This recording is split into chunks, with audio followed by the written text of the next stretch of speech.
খুব ছোট করে একটা লিখে দেওয়া ছিল, এত কম কথায় লিখে দেওয়া ছিল, তারপরও আপনাদের মধ্যে এত কলহ বিবাদ, এত সংঘর্ষ। মানে বুঝি না, আপনারা পড়ার থেকে বোধহয় নাচানাচিটাই বেশি করেন।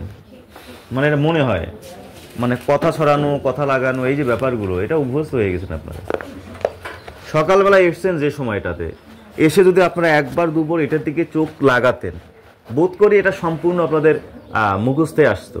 কিন্তু আপনারা কি করছেন, আপনারা বেঞ্চের উপরে বসে নতুনগুলো কথা পুরনো কথার সাথে মিলাই নিয়ে কি একটা রসায়ন সৃষ্টি করেছেন। মানে আপনাদের যন্ত্রণায় আশেপাশের লোক যে বসতি করবে তাও পারে না, বুঝতেছেন না? তাহলে এরকম কথা বলার তো কোনো প্রয়োজন নাই বাবা। তোমার কথা শোনার জন্য তো আসলে না, তোমার সমস্যাগুলো সমাধানের জন্য তোমরা আসছো এখানে। তোমরা তো নিয়মিতভাবে কথাই বলো, কথাই বলো, কথাই বলো, এত কথা বলে কি কাজ বাবা, কি কাজ? যেহেতু কথা বলতে বলতে লাভ কি?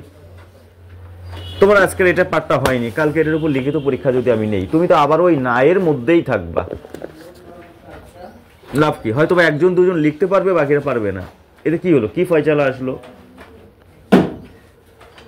তোমার পরিবার মাসে যে টাকা দিবে, তুমি যে প্রতিদিনে আসলে কোচিং যাবো এটা সেটা ইত্যাদি ইত্যাদি বলে টাকা নিবা, সবগুলো তো খরচা গেল, এগুলো তো পাপ। কি লাভ? আপনাদের এই সময় যদি বিবেক জাগ্রত না হয়, পরে এসে জাগ্রত হলে কাজ হবে না। মরার আগে ডাক্তার দেখিয়ে লাভ হবে না। অসুস্থ হলে ডাক্তার দেখান, মরার আগে ডাক্তার দেখিয়ে কি করবেন ভাই? হ্যাঁ, মৃত্যু সুনিশ্চিত যেখানে, সেখানে ডাক্তার কি দেখাবেন?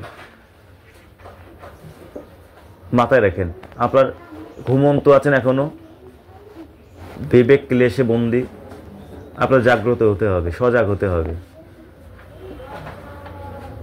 আপনারা আজকে যদি জেগে ওঠেন, কালকে একটা প্রজন্ম জেগে উঠবে।